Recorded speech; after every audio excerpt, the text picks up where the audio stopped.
Hi guys, welcome to Anushala by Anushri. This is the third lecture for class 10th History chapter number 1 Rise of Nationalism and Europe. पिछले lectures में हम देख चुके हैं कि nationalism क्या है, नेशन स्टेट क्या है, मॉडर्न स्टेट क्या है और चैप्टर किस तरीके से मतलब एक स्टोरी लाइन को फॉलो कर रहा है, आइडियोलॉजीज को भी और इवेंट्स को भी. देन पिछले लेक्चर में हमने देखा था कि जो फ्रेंच रेवोल्यूशनरीज हैं वो कौन से की पॉइंट्स को लेकर नेशनलिज्म को सपोर्ट कर रहे हैं, नेशनलिज्म को इमर्ज होने में मदद कर रहे हैं.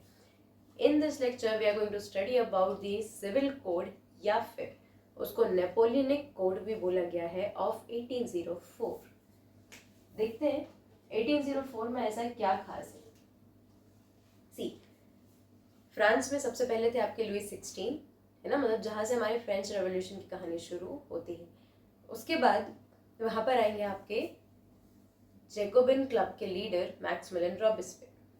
उनको भी लोग वहाँ से हटाएंगे. क्यों? क्योंकि वो भी एक ऑटोक्रेसी को फॉलो करने लग जाते हैं after a certain period of time. Then वहाँ पर आएंगे आपके Napoleon. Napoleon was actually an invader, लेकिन नेपोलियन जब फ्रांस को रूल करने के लिए आते हैं तो यहाँ पर कुछ ऐसे मेजर्स को लाते हैं, कुछ ऐसे टैक्टिक्स को यूज़ करते हैं जिसकी मदद से लोग उनसे इम्प्रेस होते हैं, है ना. वो एक सिविल कोड को इशू करते हैं, मतलब कि जो सोसाइटी है उसको चलाने का सही तरीका क्या होगा ये इशू करते हैं आपके नेपोलियन. इसलिए इस कोड का नाम नेपोलियनिक कोड भी बोलते हैं या फिर सिविल कोड भी बोलते हैं. And it was issued in 1804. That is why इस ईयर की इम्पोर्टेंस है. देन आपसे एमसीक्यू में पूछा जा सकता है नेपोलियनिक कोड का ईयर, राइट. देन अब देखते हैं कि नेपोलियनिक कोड के अंदर कौन कौन सी ऐसी चीजें थी. Napoleon destroyed democracy but made administrative field rational and efficient. Napoleon जब आते हैं तो डेमोक्रेसी को नहीं लाते एक्चुअली. लोगों को डेमोक्रेसी चाहिए, लेकिन नेपोलियन भी एक तरीके से पावर को सेंट्रलाइज रखने की कोशिश करते हैं, मतलब थोड़ी सी ऑटोक्रेटिक जो एलिमेंट है वो उनके अंदर भी प्रेजेंट होता है. डेमोक्रेसी को तो डिस्ट्रॉय करते हैं, लेकिन कुछ पॉलिसीज उनकी ऐसी होती हैं जो एडमिनिस्ट्रेटिव फील्ड होता है ना, मतलब जो एडमिनिस्ट्रेशन होता है उसको बहुत ही ज़्यादा रैशनल और एफिशिएंट कर देते हैं. रैशनल का मतलब होता है whenever you talk about logic, है ना, मतलब जितने भी मेजर्स है, जितने भी पॉलिसीज वो लाते हैं उनमें कहीं ना कहीं लॉजिक होता है. ऐसे इरेशनली या मनमानी करके कोई भी चीज़ को नहीं लेकर आते.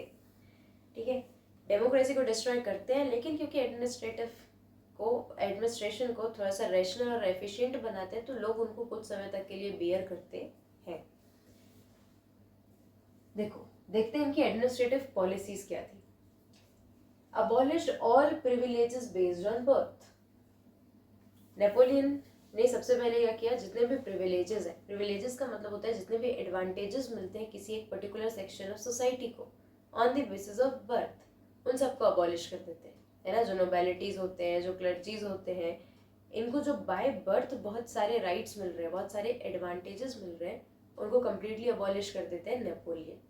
ठीक है, मतलब कि जब आप प्रिविलेजेस को अबॉलिश कर रहे हो आप इक्वालिटी को स्टैब्लिश कर रहे हो, है ना. प्रिविलेजेस को अबॉलिश करते हैं. He established equality before the law. Equality before the law इस फ्रेज का मतलब ये है कि कानून के सामने सारे लोग एक बराबर है ना. अब first estate, second estate, third estate, किसी भी एस्टेट का मेंबर कोई भी क्राइम कर रहा है, किसी भी लॉ को वायलेट कर रहा है, उसको सेम लॉ के अंदर ट्रीट किया जाएगा. ऐसा नहीं होगा कि थर्ड एस्टेट का पर्सन है तो उसको ज़्यादा सीवियर पनिशमेंट सेम चीज़ के लिए, और फर्स्ट या सेकेंड एस्टेट का है तो उसको कम पनिशमेंट दी जाएगी. ठीक है, इसको मेंटेन करने का काम करते हैं Napoleon. And secured right to property. ये जो प्रॉपर्टी का इशू है ये फ्रेंच सोसाइटी में उस समय एक मेजर इशू बनते चले जा रहा था. क्यों? क्योंकि लोगों के पास प्रॉपर्टी खुद की नहीं थी, राइट. और अभी तक किसी भी रूलर ने उनको राइट टू प्रॉपर्टी नहीं दिया था, मतलब सिक्योर नहीं किया था. ठीक है, तो एक अपनी ज़मीन को लेकर, अपनी टेरिटरी को लेकर एक इनसिक्योरिटी लोगों के मन में थी. नेपोलियन इनको राइट टू प्रॉपर्टी को सिक्योर करके देते हैं. Then abolished feudal systems. Feudal system मतलब, फ्यूडल का मतलब होता है it is related to farming, या जिसको हम पीजेंट्री बोलते हैं, है ना। मतलब कि एक फ्यूडल लॉर्ड है जिसके पास जमीन है, जमीन की ओनरशिप फ्यूडल लॉर्ड के पास है, लेकिन वो खुद उस पर एग्रीकल्चर करने की बजाय जो सर्फडम्स को रख रहा है ना, मतलब कि काम करने के लिए लेबर्स को रख रहा है जो एग्रीकल्चर करके उसको दे रहे हैं, ठीक है। ऐसे जो फ्यूडल लॉर्ड्स थे वो सर्फडम्स का यूज करके या फोर्स लेबर का यूज करके लोगों को एक्सप्लॉइट कर रहे थे, तो फ्यूडल सिस्टम को पूरी तरीके से ये अबॉलिश कर देते हैं। Then guild restrictions were removed. Guild का मतलब यहाँ पर क्या है, it is related to trade. छोटे छोटे बिजनेसमैन जब एक सा काम करते हैं, एक सा बिजनेस करते हैं, तो क्या करते हैं, ग्रुप बनाकर काम करते हैं, ठीक है। बिजनेस के लिए या ट्रेड के लिए बनाए हुए ग्रुप को आप गिल्ड बोलते हैं। तो ऐसे गिल्ड्स के ऊपर, ऐसे एसोसिएशंस के ऊपर जो रिस्ट्रिक्शंस लगे थे उनको पूरी तरीके से रिमूव करते हैं नेपोलियन, जिसकी मदद से क्या होता है, ट्रेड फ्लरिश होना शुरू कर देता है थोड़ा थोड़ा। देन यहाँ पर जब भी फ्यूडल सिस्टम्स को अबॉलिश कर रहे हैं तो जो सर्वडम्स है या जो फोर्स लेबर है उनको फ्री कर देते हैं, ठीक है। Then transportation and communication were improved. Obviously बात है कि अगर आप गिल्ड रेस्ट्रिक्शंस हटा रहे हो, आप फ्यूडल सिस्टम को ख़त्म कर रहे हो, इक्वालिटी दे रहे हो, तो आप एक स्टैंडर्ड ऑफ लिविंग को इम्प्रूव करने की कोशिश कर रहे हो, है ना। अगर आप बिजनेसेस को फ्लरिश करने का मौका दे रहे हो तो उनके लिए फैसिलिटीज़ भी बढ़ानी पड़ेंगी, ट्रांसपोर्टेशन और कम्युनिकेशन को स्ट्रॉन्ग करना पड़ेगा, राइट।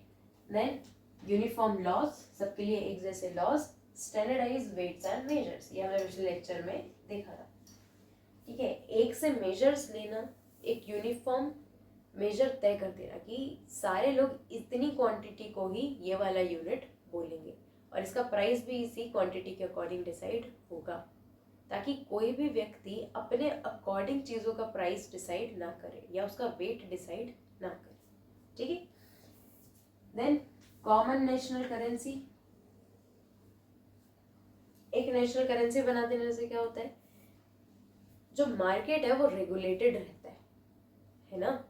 आप ऐसे अपनी मन मर्जी से कुछ भी, किसी भी कंट्री का, किसी भी या आप कहें कि कोई लोकल करेंसी बनाकर अगर आप काम करते हैं तो मार्केट में बैलेंस बिगड़ता है। That is why Napoleon suggest करते हैं कि हमको एक नेशनल करेंसी बनानी चाहिए। Then peasants, artists, workers and businessmen, they were enjoying their newfound freedom.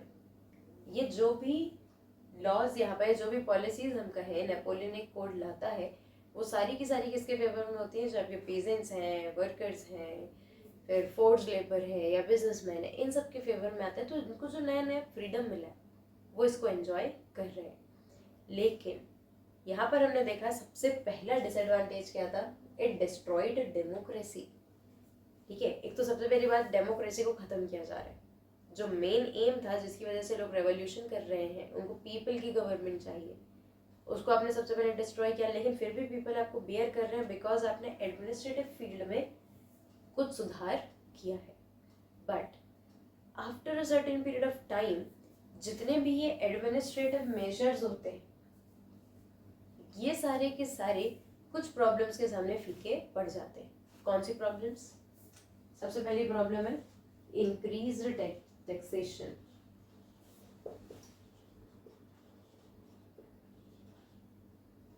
मतलब कि टैक्स जो है वो इतना ज़्यादा बढ़ता है कि लोग इतने सारे फायदे होने के बाद भी, मतलब कि अब इनके पास फ्यूडल सिस्टम नहीं है ना, गिल्ड को बनाने के लिए कोई रिस्ट्रिक्शंस नहीं है, ट्रांसपोर्टेशन और कम्युनिकेशन भी सही है, बट इसके बाद भी टैक्सेस इतने ज़्यादा थे कि ये लोग टैक्सेस पे नहीं कर पा रहे थे।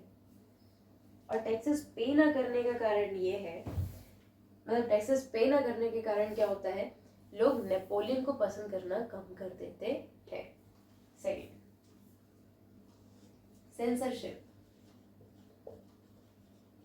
मैंने आपको बताया कि नेपोलियन ऑल्दो रेवोल्यूशन का भी खुद एक हिस्सा होते हैं, लेकिन उसके बाद भी जब वो रूलर बनते हैं उनमें भी एक ऑटोक्रेसी का एलिमेंट आने लगता है, जिसके कारण वो क्या करते हैं कि जो भी नेपोलियन के अगेंस्ट जाता है या जो भी नेपोलियन के अगेंस्ट कोई खबर छाप रहा है न्यूज़पेपर या पैम्पलेट्स हैं या रिपोर्ट्स हैं या जितने भी लोग नेपोलियन को क्रिटिसाइज कर रहे हैं, उनके अगेंस्ट वो लगाते हैं सेंसरशिप।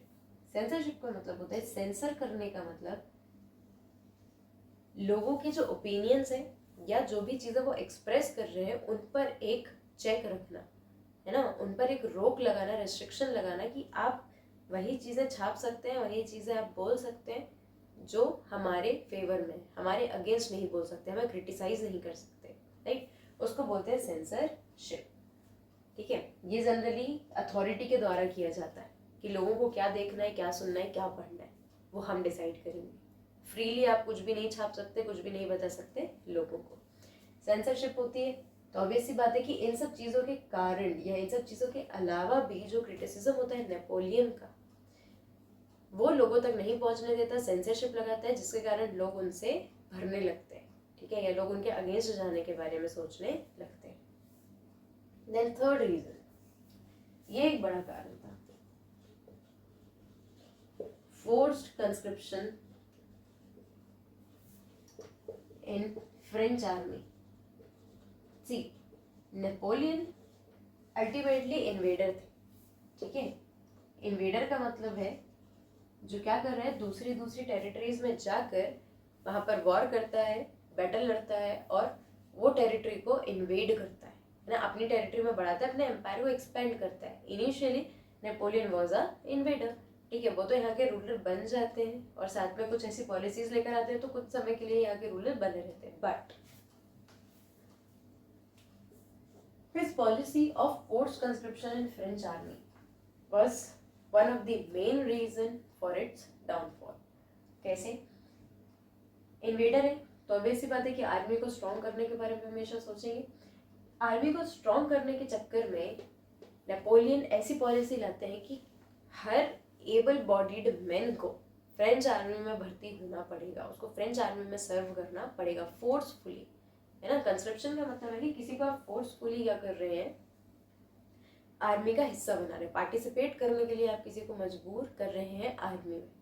सारे लोग नहीं करना चाहते, जो पीजेंट्स हैं, जो वर्कर्स हैं या जो बिजनेसमैन है, वो अपना काम करना चाहते हैं, लेकिन आप फोर्सफुली उनको आर्मी में लेकर आ रहे हो, तो यहाँ पर ये चीज़ लोगों को पसंद नहीं आती, राइट। जिसकी वजह से क्या होता है, इतने रिफॉर्म्स करने के बाद भी नेपोलियन को लोग पसंद नहीं करते, ठीक है। मतलब इतने सारे जो भी वो अच्छे अच्छे रिफॉर्म्स कर रहे हैं वो सारे फीके पड़ जाते हैं ये तीन प्रॉब्लम्स के सामने, राइट।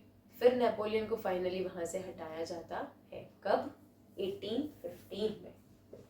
नेपोलियन का डाउनफॉल कब होगा? 1815 में, जब बैटल ऑफ वाटरलू में उनको हरा दिया जाएगा, राइट।